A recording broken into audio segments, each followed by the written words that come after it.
Hey, what's up YouTube? Mike from Mass here, Mass Aquariums, and in tonight's video I'm gonna take you on a little trip on how I have experimented with my Nano Reef. Now, as you can see in the video, little clip I showed you before, the front right of this tank has some cyano, and not without, I'm sure it was going to get there. I just wanted to see how long it would take to get there. And I have no problem bringing this tank back to life, or back to,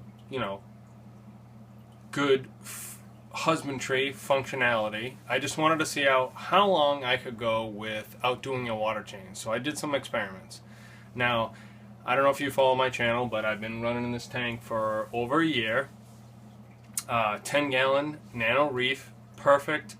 It's been growing corals, just no algae, just really, really nice, running smooth. And then I decided to get up a bigger reef tank going. Now that's running smooth, so I wanted to do some experiments to show you guys out there that, without good husbandry, without taking care of your tank, these kind of things can happen. Now, I'm not worried about getting this tank back in check because I know I can do it. I know it's fairly, not simple, but, regimented on how to get this back into perfect condition. But I just wanted to show you guys out there that slacking can get you in some trouble. Now, I purposely slacked on this tank. Now, I can afford to slack on it because I know how to get back into action. So, this is a 10-gallon tank. Very, very small system. If anything goes wrong in the tank, it's going to happen really quick and things are going to get out of whack really, really quick. Now, let me give you a quick rundown on what I was doing. Now, what I was doing is 50% water changes every 5 days. Not every week, every 5 days. Every 5th day, take 50% water change, water out, 50% back in, gravel vac, boom, done deal.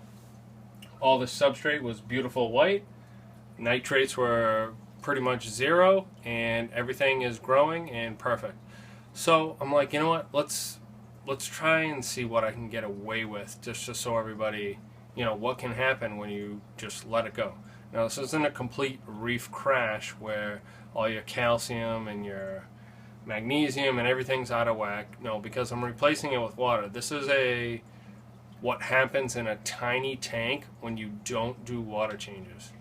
So, you have your beautiful reef tank. Now, what am I going to do? I'm going to not do a water change. I'm going to let everything sit for a week, 2 weeks, 21 days, 28 days, 35 days. This is 37 days, no water change. What do I have? Corals are still growing out of control, and the substrate actually isn't all that, it's not all that bad, but cyano is coming along now because of all those excess nutrients, phosphates, the works.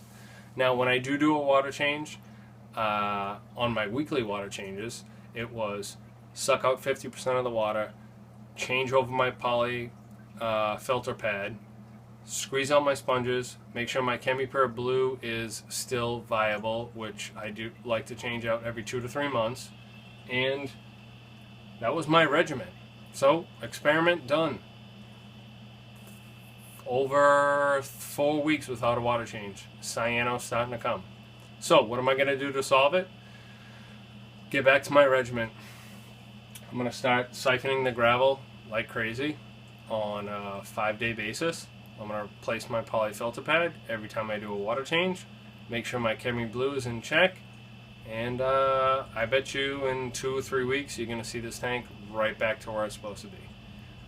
Now, I'm going to get a lot of dislikes on this video because why would you even do that if you had a functioning 10-gallon Nano Reef tank? Why would you take the chance to have it go out of whack? Well, I like to do experiments. I like to see what happens. I like to see what I can get away with.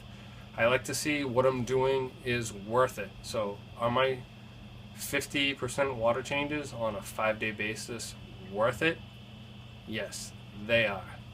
and I'm telling you they are. But I would also like you guys to experiment with your tanks and see what you can get away with. Maybe you can get away with 7 days, 9 days, 14 days, 21 days, you know, whatever you can get away with. Water changes are good, but they're also time consuming. They cost money. You have to make water. You have to mix water. You have to buy salt. So this is what I'm telling you. This is what I got away with. My tank still is flourishing. I just got to get back on the water changes. So hope you liked this video. I hope it got you some, you know, little insight on doing some experiments on a nano reef. Hope I didn't bore the shiznit out of you. Last but not least, subscribe to myaquariumbox.com.